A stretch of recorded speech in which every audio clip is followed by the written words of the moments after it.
Hello friends, this is Sharif and you are watching S Excel channel. Our Power BI related last video te আমরা দেখেছিলাম aggregation function, কয়েকটি aggregation function নিয়ে আমরা কাজ করেছিলাম, formula, sum x এবং average. So আমরা জানি aggregation function বলতে আমরা sum, average, max, mean, count এগুলোকে বুঝি. So আজকে আমরা similarly আরো কিছু aggregation function নিয়ে কাজ করব. So আমরা লাস্ট 13 নাম্বার এভারেজ করেছিলাম.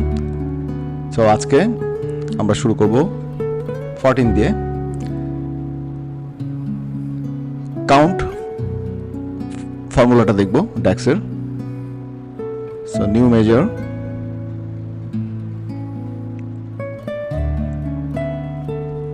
সো আমরা কাউন্ট ফর্মুলা দেখব. Total number of products. So total number of products, that mean আমরা কতগুলো প্রোডাক্ট আছে আমরা এটা কাউন্ট করব. সো আমরা কাউন্ট ফর্মুলা ইউজ করব DAX এর কাউন্ট. যেহেতু প্রোডাক্ট দেখব, সো আমরা এখানে দেখতে পাচ্ছি আমাদের প্রোডাক্টের একটা শীট আছে, কাস্টমার শীট আছে, ক্যালেন্ডার আছে, সেলস আছে. সো আমরা প্রোডাক্টে চলে যাব and প্রোডাক্ট নেম. আমরা প্রোডাক্ট নেম নিলেই আমরা কতগুলো প্রোডাক্ট আছে এটা আমরা দেখতে পাবো. সো রেজাল্টটা পরে দেখব. আমরা আপাতত DAX ফর্মুলাটা ক্রিয়েট করলাম. সো নেক্সট আমরা নিউ মেজারে যাব এবং আরেকটি ফর্মুলা ক্রিয়েট করব. এটি হলো টোটাল নাম্বার অফ কাস্টমার্স. আমরা প্রোডাক্ট দেখলাম, টোটাল নাম্বার, এখন কাস্টমার্স. একইভাবে আমরা কাউন্ট ফর্মুলা ইউজ করব এবং আমরা এবার কাস্টমার দেখব. সো কাস্টমার শিটে যাব এবং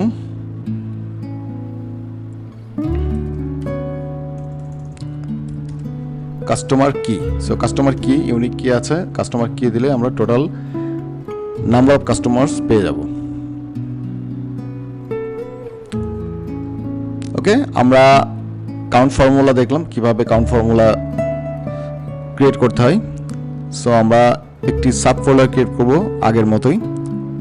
সো ডিসপ্লে ফোল্ডার, আমরা চলে যাব মডেল ভিউতে এবং এখানে যাওয়ার পর এই যে ডেক্সটা আমরা ক্রিয়েট করলাম এই ডেক্সে কার্সরটা রাখবো, রেখে আমরা ডিসপ্লে ফোল্ডারে যাব, যে একটি নাম দিব সাব ফোল্ডারের. সো এটি কাউন্ট ফাংশন. ওকে,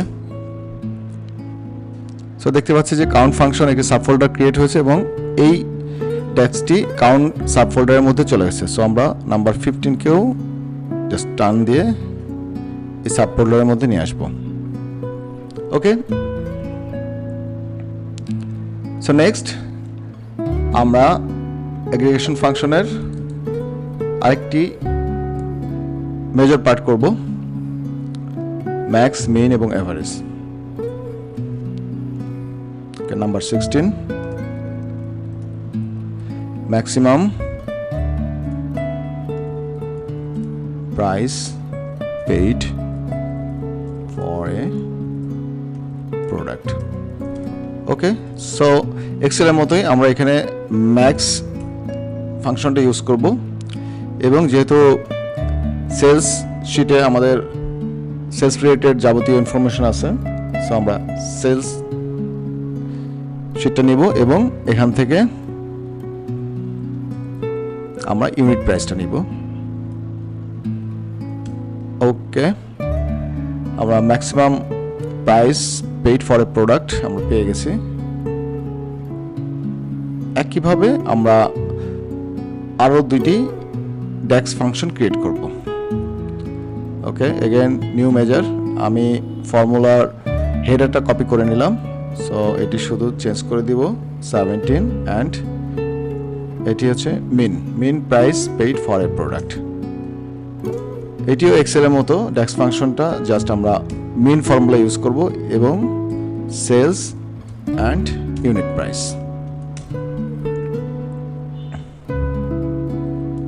এবং আরেকটি ফর্মুলা সিমিলারলি আমরা ক্রিয়েট করব এখানে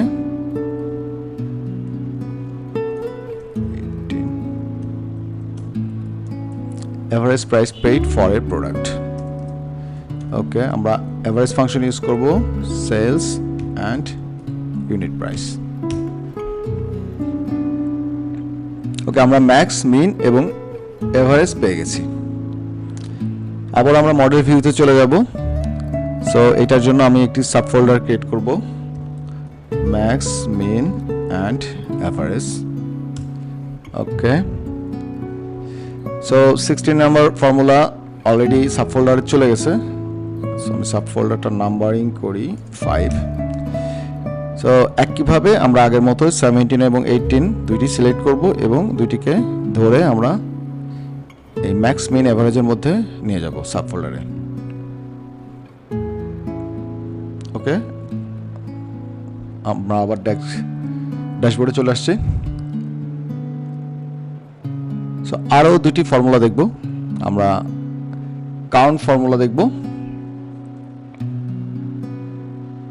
কাউন্টের আরও দুটা কাউন্ট ব্ল্যাঙ্ক আমরা দেখব এবার সো কিভাবে কাউন্ট ব্ল্যাঙ্ক বের করতে হয় 19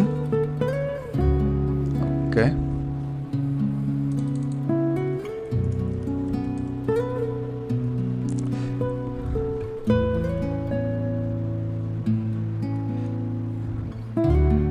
আমরা কাস্টমারসে দেখতে পাচ্ছি যে এখানে অ্যাড্রেস লাইন 1 এবং অ্যাড্রেস লাইন 2 আছে সো আমরা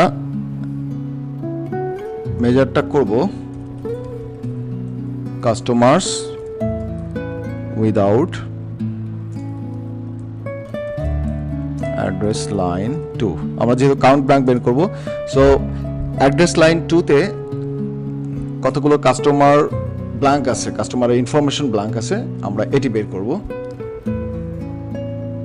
সো কাউন্ট ব্ল্যাঙ্ক বের করার জন্য ইজি ফর্মুলা কাউন্ট ব্ল্যাঙ্ক আমরা ইউজ করব দেন আমরা কাস্টমার শিটটি নেব এবং অ্যাড্রেস লাইন 2 আমরা অ্যাড্রেস লাইন 2 তে কতগুলো ব্ল্যাঙ্ক আছে এটি বের করব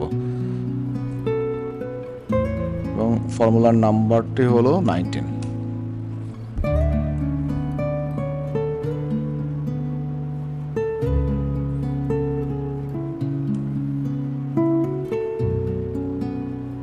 19টা সামের মধ্যে চলে গেছে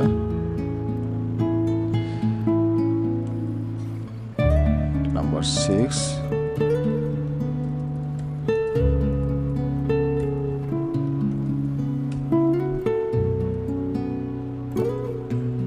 ওকে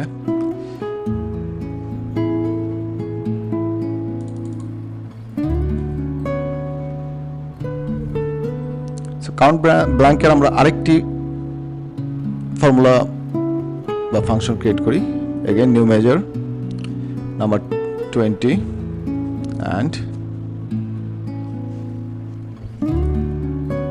product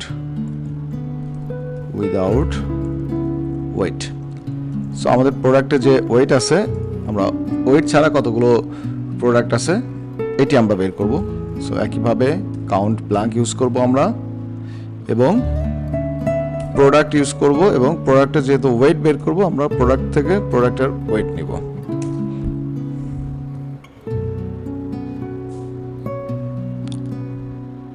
সো এটিকেও আমরা এখান থেকে কাউন্ট ব্ল্যাঙ্কে নিয়ে যাব